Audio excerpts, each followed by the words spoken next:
let the shenanigans begin. So we're in the process of taking a truckload of stuff to Georgia. Ginger rented a truck from Penske. Got here about an hour and a half ago. The truck that I was supposed to rent is that one. Went to get in it, and it's full of garbage, like food, popcorn, just gross. Back of it had plastic and toys and stuff left in it, and there's probably, I mean, you can overlook some things, you know what I mean? Like, as long as they marked it down that it was dirty, I was going to take it. But when I started it up, you can hear the water pump squalling, right? So I popped the hood. And there is 0 antifreeze in it. So went in and told her. She said, and I quote, "So do you want to take it to Erlanger, Kentucky, which is like a half an hour away, and drop it off and pick up a different one?" And I was like, "What?" I'm like, "No, I'm not driving a truck with no antifreeze in it 30 minutes somewhere, much less to Georgia."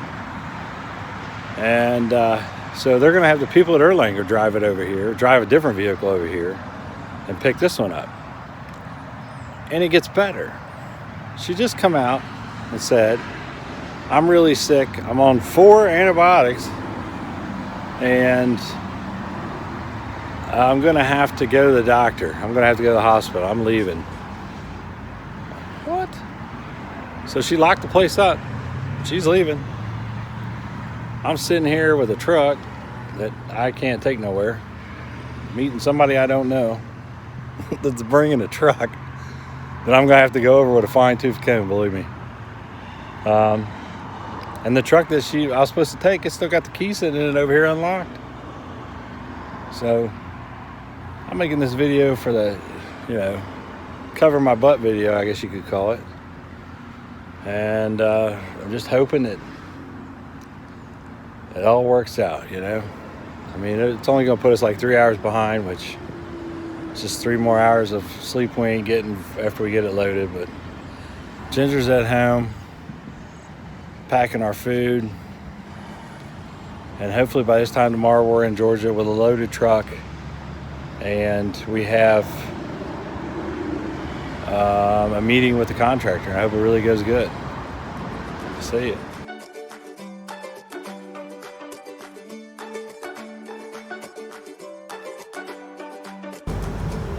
So the guy shows up.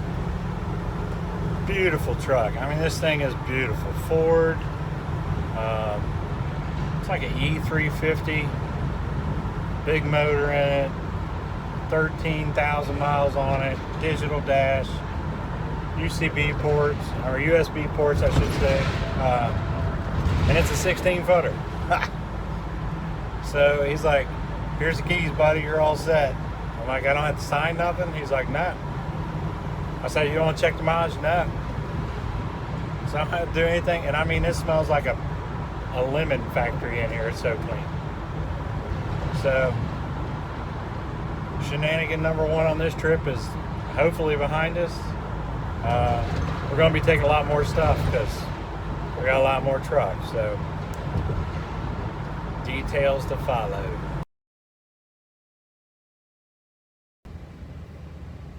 We're on the first part of our trip. We just passed Verona, Kentucky, and we're stopped.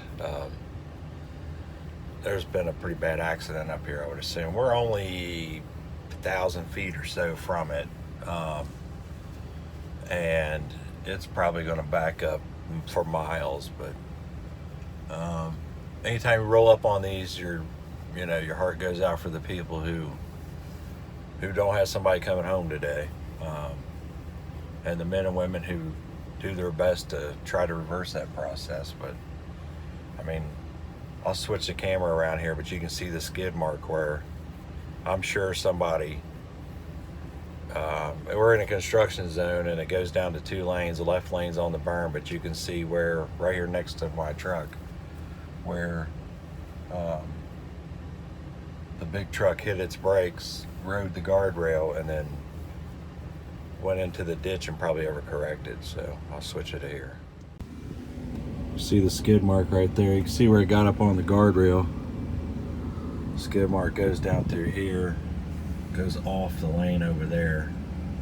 And I don't know if you can see it or not, but the flashing lights are right up here on the hill, so we're pretty close to where it happened. And I make a rule of, you know, we do these videos, I don't show video of a wreck, so I'm gonna show you skid marks. And I don't mean my laundry. Oh, by the way, you might notice in some of our videos here, I'll try to figure out how to turn the light on in here. That's not it. Oh, here we go. So you might notice in some of our videos, I broke a tooth. I have false teeth, for those who don't know. My top teeth are false, but watch. Hold on, Ginger's calling. We got going again. Where we stopped, took a few things out of the car, put them in this truck. Sun's coming up over Kentucky. It's beautiful, you know. But we're getting ready to stop at a novelty gas station. Some people know it, some people don't. It's called Buc-ee's. We had experienced it in Texas, so the allness, I guess, is wore off on us, maybe. The main reason we stop is they have these sugar-free mint things that come in a sour, orange, really good. And they're fuel, gas. It's 20 to 30 cents cheaper a gallon. They got 100 some odd pumps, 120 or something like that, I don't know. It varies from location to location, but I mean, there's people in Cincinnati that drive down to this gas station like it's a tourist attraction. You see it on Facebook. They're like, "Oh, we took a day trip to Buc-ee's," and then some people will be like, "Stopped at Buc-ee's and $250 later," and I'm like, "What? Like at a gas station?" So, well, I mean, for those who haven't seen Buc-ee's, it's the biggest gas station in the world, really, I think. And it's not just a gas station. You can buy clothes, food, groceries, and they have the best brisket. That's another thing we get there.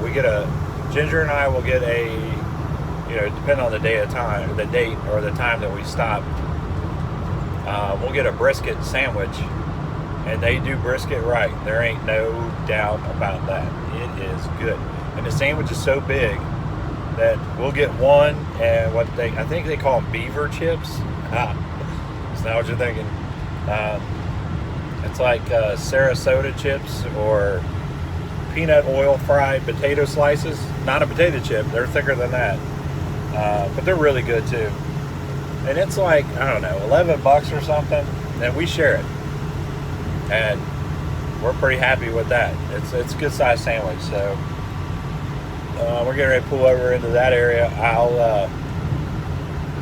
I'll get some footage up for those who haven't seen it. But Buc-ee's is an interesting place.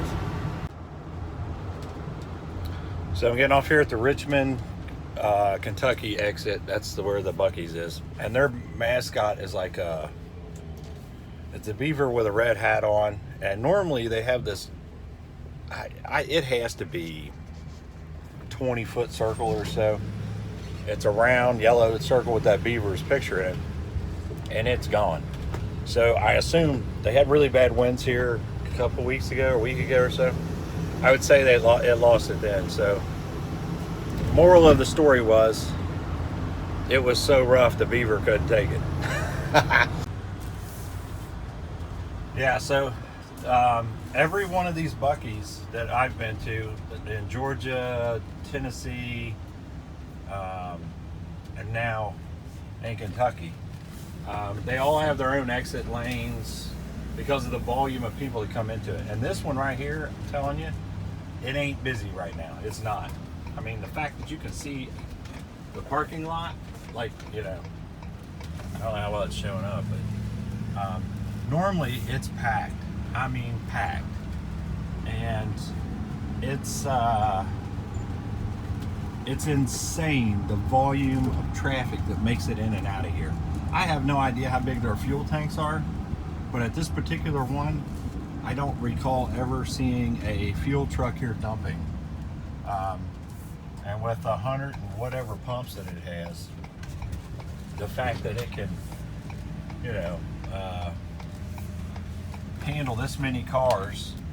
And the nice thing about 120 fuel pumps too is there's always one open, no matter how busy they are. And I don't know if that was calculated into the volume that they want to do or that they want to, you know, be able to do. But it's impressive because the amount of time it takes to fuel up a vehicle in that time. The fuel pump, the people behind them are done, and it like in a wave, it's over. So, like I said, it's very impressive the volume of cars that can come in and out of this place, to say the least.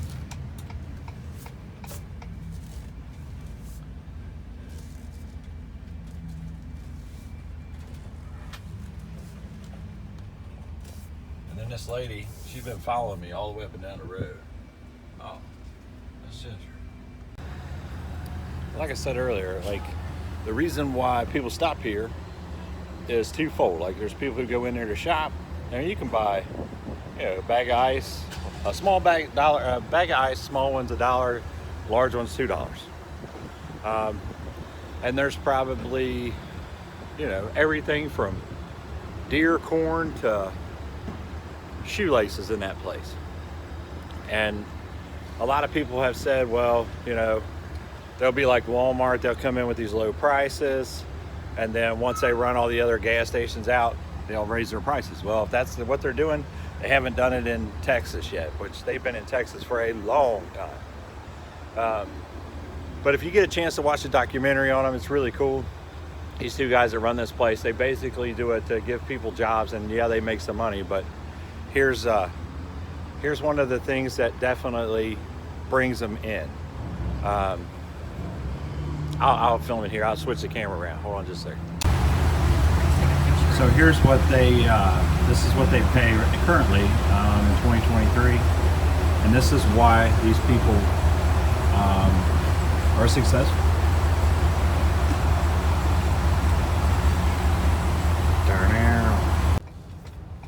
And just like that, Buc-ee's, we're in and out. I mean, you know, unless, oh, I forgot to mention the other thing is they got like 100 bathroom stalls or something. And the ladies, they love a Buc-ee's toy because there's somebody in there cleaning them constantly. Basically, you get your own little phone booth style, you know, toilet, I guess. And there's like, if you see a line at a Buc-ee's bathroom, there's probably over 2,000 people in that in that building. So, but we're about to get on the road. Well, I'm on the road actually, and you know, I'm the safest person that you all know. And I'm gonna have to put this phone down and quit recording while I drive it.